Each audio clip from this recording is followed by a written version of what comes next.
بسم اللہ الرحمن الرحیم الحمدللہ رب العالمین والصلاة والسلام علی سید الاولین و سید الآخرین اما بعد قال اللہ تبارک و تعالی فإن طلقها فلا تحل له من بعد حتى تنكح زوجا غیرہ آمنت باللہ صدق اللہ العظیم۔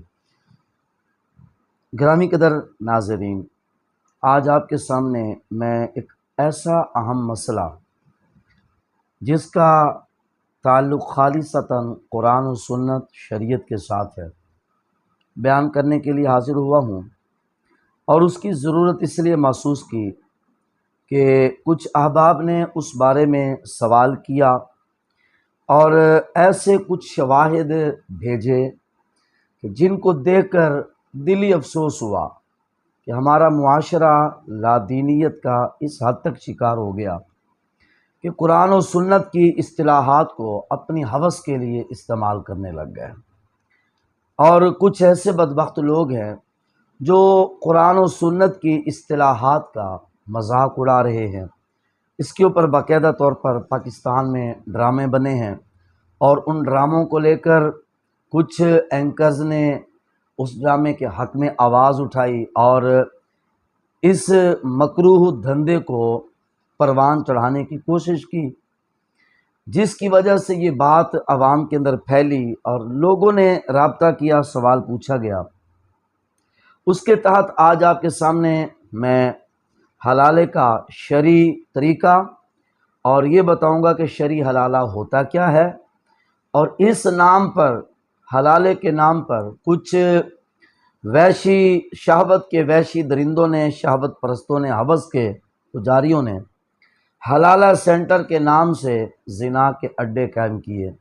اور لوگ ان کو اپنی ضرورت سمجھ بیٹھے۔ ان کا شرعی نقطہ نظر سے کیا حکم لگتا ہے یہ بھی آپ کو عرض کروں گا، اور اسی کے اندر میں آپ کو بتاؤں گا کہ ایک ہی وقت میں دی گئی 3 طلاقیں رسول اللہ صلی اللہ علیہ وسلم نے ان کے بارے میں کیا حکم فرمایا کہ 3 طلاقیں جو ایک ہی وقت میں دی گئی ہیں، کیا وہ 3 ہیں یا ایک ہے؟ بخاری شریف کی حدیث اس سلسلے میں آپ کے سامنے پیش کروں گا۔ سب سے پہلے سنیے کہ حلالہ اس کی ضرورت کیوں پیش آتی ہے۔ حلالے کی ضرورت اس لیے پیش آتی ہے کہ خدا نہ خواستہ اگر میاں بیوی کی آپس میں انبن ہو جاتی ہے تو اللہ تبارک و تعالی جل مجدہ الکریم نے قرآن مجید 2 سپارہ سورۃ بقرہ کے اندر ارشاد فرمایا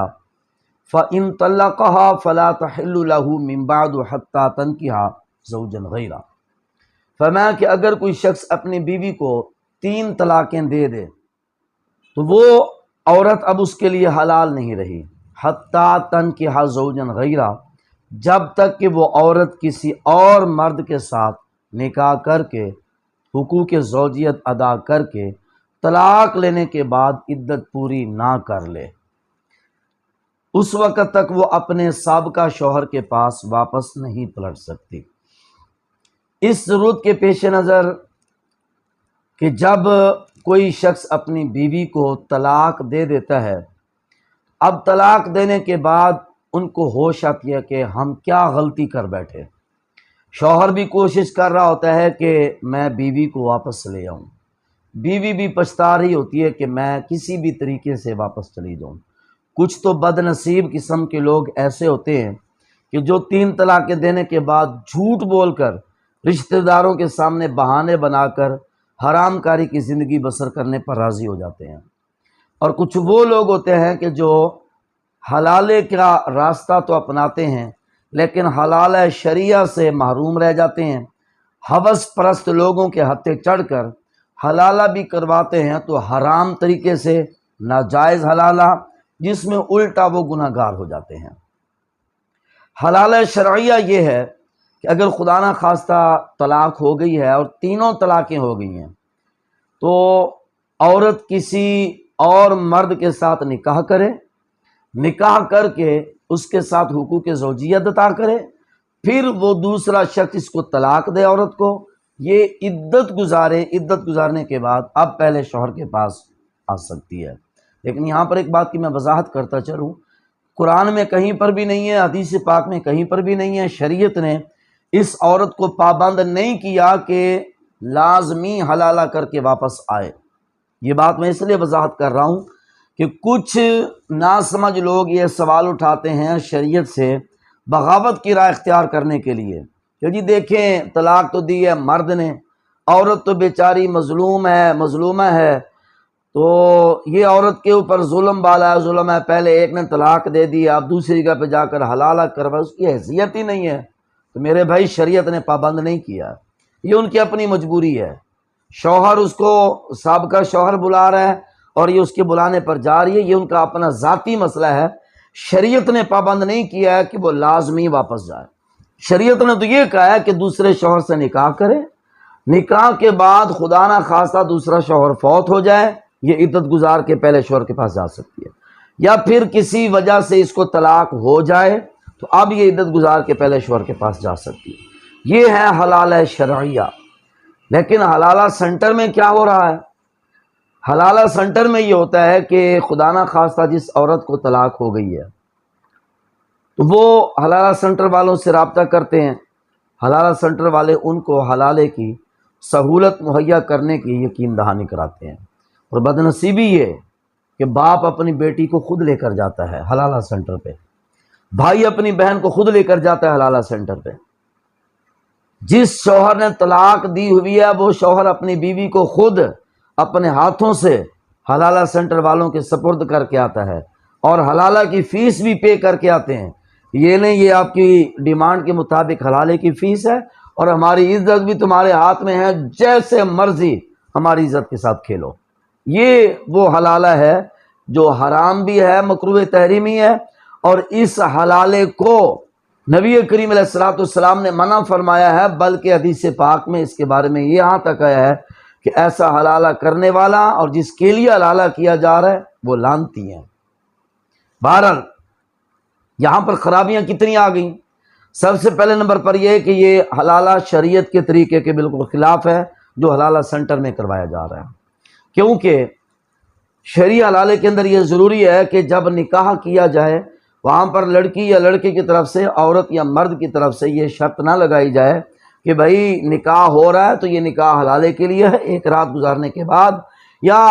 حقوق زوجیت ادا کرنے کے بعد لڑکی شرط رکھے کہ آپ مجھے طلاق لازمی دیں گے، یا شوہر یہ شرط رکھے جس سے دوسرا نکاح حلالہ ہو رہا ہے وہ شرط رکھے کہ میں آپ کے ساتھ نکاح تو کر رہا ہوں، یہ نکاح حلال ہے، میں نکاح اس ہم بستری کے بعد آپ کو طلاق دے دوں گا۔ یہ ایسی شرط رکھ کے حلالہ کرنا مکروہ تحریمی ہے، گناہ ہے اور لعنت ہے۔ ایک بات تو یہ خرابی آئی۔ دوسرا، پہلی جگہ پہ نکاح ہو یا دوسری جگہ پہ ہو یا تیسری جگہ پہ ہو، متعدد مقامات پر بھی ایک ہی لڑکی کا یک کے بعد دیگرے نکاح ہوئے، پہلی جگہ سے طلاق ہو گئی یا شوہر فوت ہو گیا، دوسری جگہ پہ بھی طلاق ہو گئی یا شوہر فوت ہو گیا، یا تیسری جگہ پہ بھی طلاق ہو گئی یا شوہر فوت ہو گیا، چوتھی جگہ پہ نکاح کی نوبت آ گئی ہے۔ یاد رکھیں کہ ہر جگہ پر عورت حق مہر لینے کی حقدار ہے شریعت اعتبار سے، لیکن حلالہ سینٹر پہ کیا ہے؟ حلالہ سینٹر والے حلالے کے نام پر حلالے کی فیس وصول کر رہے ہیں اور لڑکی خود اپنے ہاتھوں سے فیس دے رہی ہے۔ اس کو تو حق مہر کا شریعت نے حقدار ٹھہرایا تھا، یہ تو پیسے لینے والی تھی، اپنا حق مہر وصول کرنے والی تھی، لیکن وہ حلالے سینٹر زنا کا اڈا چلانے والے ایک تو کسی کی عزت کا جنازہ نکال رہے ہوتے ہیں، ساتھ اس کے اوپر مزید فیس بھی لے رہے ہوتے ہیں، یعنی ظلم بالا ظلم، ظلم بالا ظلم۔ تو یہ بالکل ناجائز ہے، قطعی طور پر ناجائز ہے، ایسا حلالہ کرنے کی اجازت نہیں ہے، بلکہ کھلے لفظوں میں یہ زنا کے اڈے ہیں، جہاں تک ممکن ہو سکے ان کے خلاف آواز اٹھائی جائے، اور اس بارے میں حکومت وقت کو سوچنا چاہیے کہ وہ حکومت جو اسلام کے دینی معاملات ان کے دفاع کے لیے اگر کوئی عاشقان رسول کوئی قدم اٹھائیں تو حکومت فوراً ان کے خلاف ایکشن لیتی ہے، گرفتاریاں بھی ہوتی ہیں، گولیاں تک چلا دی جاتی ہیں، ڈنڈے برسا دیے جاتے ہیں، حالانکہ وہ ہوتا دین کا کام ہے۔ اور یہاں پر سراسر دین کو مذاق بنایا جا رہا ہے۔ حکومت ہے کہ بھانگ پی کے سو رہی ہے، نہ پولیس کو خبر ہے، نہ ہی کسی اور سیکیورٹی اور قانون نافذ کرنے والے اداروں کو خبر ہے۔ اللہ تعالیٰ معاف فرمائے، الامان والحفیظ۔ ہمارے معاشرے نے حلالہ سینٹر کے نام پر بدکاری کے اڈے بنا دیے تو لوگوں نے ان کو اپنی سہولت سمجھ لیا۔ یہ سہولت نہیں ہے، یہ لعنت ہے۔ سہولت یہ ہے، علماء فرماتے ہیں کہ لڑکے اور لڑکی کا نکاح ہونے سے پہلے یہ لازم ہے کہ لڑکے کو بھی نکاح کے مسائل سکھائے جائیں اور لڑکی کو بھی نکاح کے مسائل سکھائے جائیں۔ یہ لازم ہے۔ یہ کیوں لازم ہے؟ اس لیے کہ انہوں نے پوری زندگی گھر چلانا ہے۔ اگر ایک گاڑی کسی لڑکے نے ابھی چلانی نہیں سیکھی، ڈرائیونگ نہیں آتی، لڑکی نے چلانی نہیں سیکھی، ڈرائیونگ نہیں آتی، وہ اپنے باپ سے گاڑی کی چابی مانگے، باپ نہیں دیتا، منع کر دیتا ہے کہ تمہیں ڈرائیونگ نہیں آتی، حالانکہ اس گاڑی نے کتنا چلنا، 2-4 کلومیٹر۔ خطرہ ہے کہ اپنا نقصان کرے گا، کسی اور کی بھی جان کے لیے خطرہ ہے۔ جس گاڑی نے 2-4 کلومیٹر چلنا ہے وہ چلانے کے لیے چابی نہیں دی گئی، اور جس گھر نے 40-50 سال تک چلنا ہے اس گھر کے اصول، ضوابط، قواعد اور اس گھر کو چلانے کے لیے معاملات جو شریعت نے بتائے ہیں وہ سیکھے سکھائے بغیر لڑکی کو اور لڑکے کو نکاح کے بندھن میں باندھ کے گھر پورا ان کے سپرد کر دیا اور کہہ دیا کہ لو جی اب اپنی زندگی کی گاڑی تم چلاؤ۔ یہ ظلم ہے۔ یہاں پر ضرورت اس چیز کی ہے کہ نوجوان طبقے کو، وہ لڑکے ہوں یا لڑکیاں ہوں، کہ شرعی اصولوں کے مطابق نکاح اور طلاق کے مسائل بتائے جائیں، سکھائے جائیں، تاکہ نکاح سے پہلے ان کو پتہ ہو کہ ہم نے گھر کیسے چلانا ہے، میاں کو پتہ ہو کہ بیوی کے حقوق کیسے پورے کرنے ہیں، اولاد ہو جائے تو بحیثیت باپ اولاد کے حقوق کیسے پورے کرنے ہیں، لڑکی کو پتہ ہو کہ میں نے اپنے شوہر کے حقوق کیسے پورے کرنے ہیں، کل کو میں نے ماں بننا ہے تو اپنی اولاد کو کیسے پالنا ہے، اپنے شوہر اور اپنی اولاد کے حقوق کیسے پورے کرنے ہیں، اپنے گھر کا نظام کیسے چلانا ہے۔ یہ ہیں سہولیات جو معاشرے میں دینی چاہیے۔ یہ سہولیات کسی کو یاد نہیں ہے۔ جو زنا، بدکاری، ہوس پرستی کے اڈے ہیں ان کو لوگوں نے اپنی سہولت سمجھ لیا۔ اور یاد رکھیں کہ نبی اکرم صلی اللہ تعالی علیہ وسلم نے قرآن کی صورت میں اور شریعت کی صورت میں ہمیں زندگی گزارنے کا پورا نصاب عطا فرمایا۔ آپ زندگی کے کسی بھی شعبے سے وابستہ ہیں، شریعت سے سوال کریں، کسی معاملے میں شریعت آپ کو یہ نہیں کہے گی کہ شریعت کے پاس آپ کے سوال کا جواب نہیں ہے۔ میں ایک مثال آپ کو پیش کرتا ہوں۔ نبی اکرم صلی اللہ علیہ وسلم کی بارگاہ میں ایک خاتون آتی ہیں، یہ حدیث شریف بخاری کے اندر ہے۔ حضرت ام عائشہ صدیقہ رضی اللہ تعالیٰ عنہ اس حدیث کی راوی ہیں، فرماتی ہیں کہ ایک آیت آئی سرکار کی بارگاہ میں، آ کر کہتی ہے یا رسول اللہ، میں فلاں کی بیوی تھی، اس سے میں نے طلاق لے لی اور اب میں نے دوسرے شوہر سے نکاح کر لیا ہے، میں اس سے طلاق لے کر پہلے شوہر کے پاس واپس جانا چاہتی ہوں، یا رسول اللہ کیا میں پہلے شوہر کے پاس واپس جا سکتی ہوں؟ تو نبی کریم علیہ الصلوۃ والسلام نے ارشاد فرمایا لا، میں تو واپس نہیں جا سکتی، حتی یذوق من عسیلتکی وتذوقی من عسیلتہ، فرمایا کہ جب تک یہ تیرا اب والا شوہر جو بوڑھا ہے، جب تک یہ تیرا شہد نہ چکھ لے اور تو اپنے اس شوہر کا شہد نہ چکھ لے تو واپس نہیں جا سکتی۔ مراد یہاں سے ہم بستری ہے۔ یہ میرے کریم آقا صلی اللہ علیہ وسلم کا ایک انداز ہے شرم و حیا کا کہ محبوب علیہ السلام شریعت بھی بیان فرماتے تو الفاظ کا چناؤ اعلیٰ درجے کا ہوتا تھا۔ تو محبوب علیہ السلام نے میاں بیوی کو ایک دوسرے کے ساتھ ہم بستری کیے بغیر واپس پہلے شوہر کے پاس پلٹ کر جانے سے منع فرمایا۔ یہ اصول کہاں سے آیا؟ یہ شریعت ہمیں بتا رہی ہے۔ جب کسی لڑکے کو پتا ہوگا کہ بھائی اگر میں نے اپنی بیوی کو طلاق دے دی تو بغیر حلالے کے میرے پاس پھر یہ واپس نہیں آ سکے گی، یہ پتا ہوگا تو وہ طلاق دینے سے پہلے سوچے گا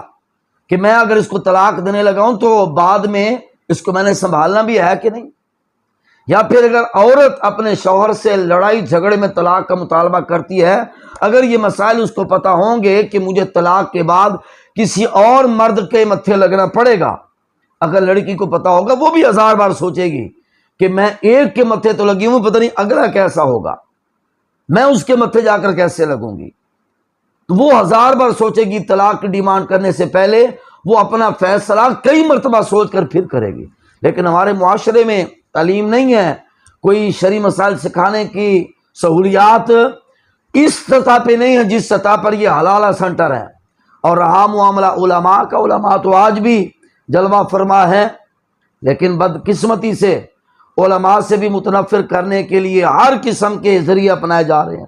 مسجد سے دور کرنے کے لیے، مدرسہ سے، دین سے، دینداروں سے متنفر کرنے کے لیے ذہنی طور پر دین سے متنفر کیا جا رہا ہے، ورنہ علماء تو آج بھی دینی اور شرعی رہنمائی کے لیے ہر جگہ پہ مدارس میں دارالافتاء قائم ہے، مساجد کے اندر 24 گھنٹے امام مسجد ہر محلے میں جلوہ فرما ہوتا ہے۔ لیکن افسوس کہ لوگ امام مسجد کے پاس نکاح اور طلاق کا مسئلہ پوچھنے نہیں جاتے۔ گھر میں خدا نہ خواستہ لڑائی جھگڑا ہو بھی گیا ہے تو پھر بھی طلاق دینے کا شرعی طریقہ امام سے نہیں پوچھیں گے، سیدھا جا کے ماتھا ٹھوکیں گے اسٹامپ فروش کے پاس کہ جی میں اپنی بیوی کو طلاق دینا چاہتا ہوں، مجھے اسٹامپ لکھ دو۔ اور وہ ایسے ظالم قسم کے لوگ ہوتے ہیں، پہلے قدم پر ہی وہ 3 طلاقوں والا اسٹامپ لکھ کے دے دیتے ہیں، سائن بھی کروا لیا، انگوٹھا بھی لکھوا لیا، لو جناب بھیج دیا لڑکی کے مائکے۔ جیسے ہی وہ انگوٹھا اور سائن ہوتا ہے 3 طلاقیں ہو جاتی ہیں۔ دلیل یہ جو آپ کے سامنے حضرت اما عائشہ صدیقہ والی حدیث میں نے پیش کی ہے کہ نبی کریم علیہ السلام نے فرمایا کہ جب تک تو اس کا شہد نہ چکھ لے، اس عورت سے فرمایا، اور وہ تیرا شہد نہ چکھ لے۔ اس حدیث میں جب اس عورت نے پہلے شوہر سے طلاق دی تو بخاری شریف میں ہے کہ اس نے 3 طلاقیں اکٹھی دی تھیں۔ جب 3 طلاقیں اکٹھی ہوئیں تو محبوب علیہ الصلوۃ والسلام نے 3 طلاقوں کو نافذ فرمایا۔ یہ نہیں فرمایا کہ چونکہ 3 طلاقیں ایک ہی مجلس میں ہوئی ہیں تو یہ ایک ہی ہے، چاہے 100 بھی دے دو تو پھر بھی ایک ہے۔ 3 طلاقوں کو ایک قرار دینے والے وہ سارے مولوی، مفتی، سکالر جتنے بھی ہیں، یاد رکھیں کہ یہ خود بھی جہنمی ہیں اور رسول اللہ کی امت کو بھی زناکاری کا رستہ بتا رہے ہیں۔ جب محبوب علیہ السلام نے خود 3 طلاقوں کو 3 ہی حکم میں رکھا ہے تو آج کل کے مفتی کی کیا حیثیت ہے کہ 3 طلاقوں کو ایک قرار دے دے؟ لہٰذا یاد رکھیں یہ شرعی معاملہ ہے، حلالہ سینٹر یہ معاشرے کے لیے کوئی سہولت نہیں ہے، یہ معاشرے کی ضرورت نہیں ہے، یہ حلالہ سینٹر ایک لعنت ہے، اور ان کو ڈراموں کے اندر یا پھر کچھ بے حیا قسم کے اینکر اس کو پروموٹ کر رہے ہیں۔ یہ سیدھی سادھی اللہ رسول کے ساتھ جنگ ہے۔ اللہ تعالی ہمیں اس سے بچنے کی توفیق عطا فرمائے۔